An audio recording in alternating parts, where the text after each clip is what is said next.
Hello दोस्तों, आइए आप सभी का हमारे चैनल पे स्वागत है। और मेरा वीडियो अगर आप लोग को पसंद आए तो लाइक सब्सक्राइब जरूर कीजिएगा। ससुरु दुअरवा बेलिया का पेड़वा अरे बेली फूलैया धीरा तरे ललनवा अरे बेली फूलैया धीरा तरे ललनवा ससुरु दुअरवा बेलिया का पेड़वा अरे बेली फूलैया धीरा तरे ललनवा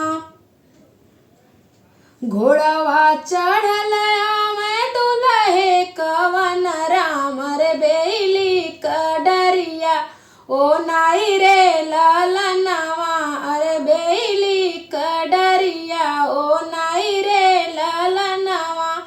घोड़वा चढ़ल दुल्हे कवन राम रे बेली कडरिया ओ नाई रे ललनवा अरे बेली कडरिया ओ नाई रे ललनवा भीतरा से निकला ना सारे रे कवन राम रे नयना ललित होई जाए रे ललनवा अरे नयना ललित होई जाए रे ललनवा भीतरा से निसरे ना सारे हो कवन राम रे नयना ललित होई जाए रे ललनवा अरे नयना ललित होए जाए रे ललनवा कवन हरमिया रे डरिया ओ नैल अरे बेली गैल मुरझाई रे ललनवा अरे बेली गैल मुरझाई रे ललनवा कवन हरमिया रे डरिया ओ नैल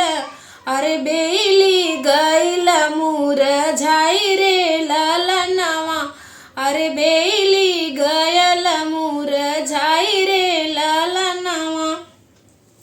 भीतरा से निसरनी बेटी हो कवन देई नयन से ढूंढई आसुरे ललनवा अरे नयन से ढूंढला आसुरे ललनवा भीतरा से निसरनी बेटी हो कवन देई नयनन से ढूंढला आसुरे ललनवा अरे नयनन से ढूंढला आसुरे ललनवा हरमिया ही मत करू भैया हरामी संग हमर बसेर रे ललनवा हरामी संग हमारा बसेर रे ललनवा